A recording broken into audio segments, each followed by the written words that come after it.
UCAR, Peter Christensen here, coming to you from the CEO's desk. We're going to talk about earnest money and the deadlines associated with it, and that mythical 8-day deadline. Does the buyer have 4 days or 8 days to get it in?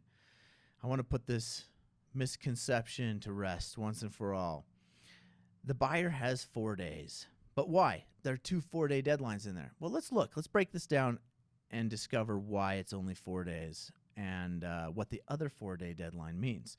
So anytime we're talking about deadlines or obligations made in the contract, you got to look at a couple things.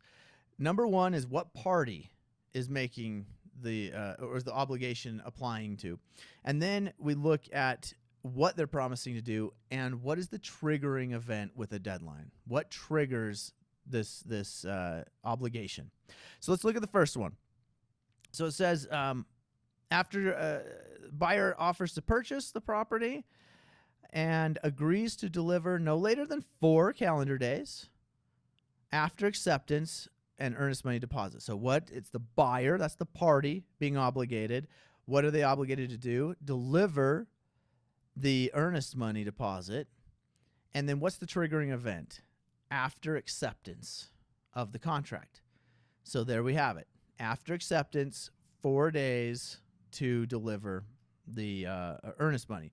But then we keep reading, and it says, after acceptance of the REPC by buyer and seller and receipt of the earnest money by the brokerage, this is the first paragraph in the REPC, the brokerage shall have 4 calendar days in which to deposit the earnest money into the broker's trust account. So another 4-day deadline. So this is where people get doing the math and say, well, we have 8 days to get the earnest money in. No, neither party necessarily has 8 days. So let's go through the analysis. What party's being obligated in that second line? Well, it is the brokerage, right?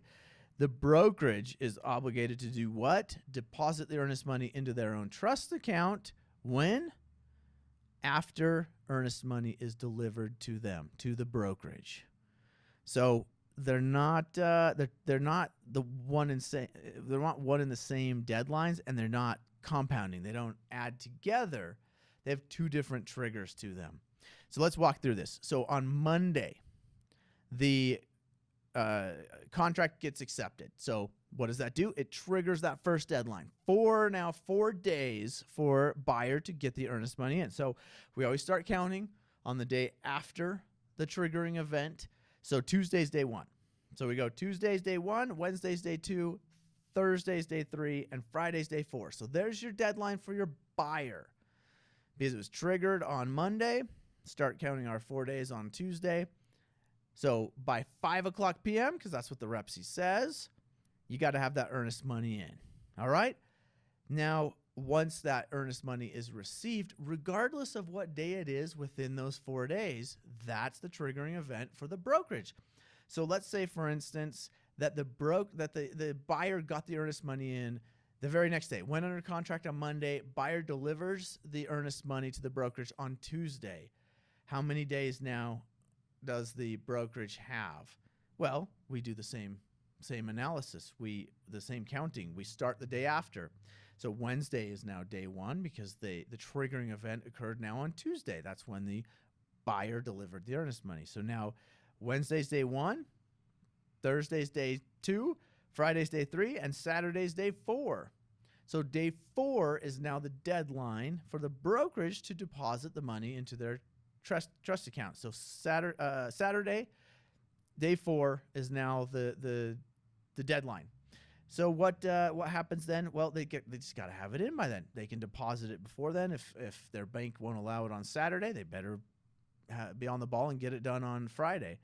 But they do not have 8 days from when the buyer went under contract, because that's not the triggering event for them. Receipt of the earnest money is the triggering event for them.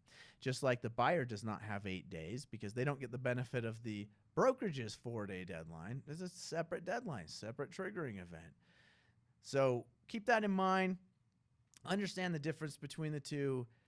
The obligations are different. One's to deliver the earnest money. The others is to deposit it. The triggering events are different. One's simply going under contract. The other's receipt of the earnest money by the brokerage. So even though they're both dealing with the same earnest money, they're completely different deadlines, obligations for different parties with different triggering events. Hopefully that helped and didn't confuse you more.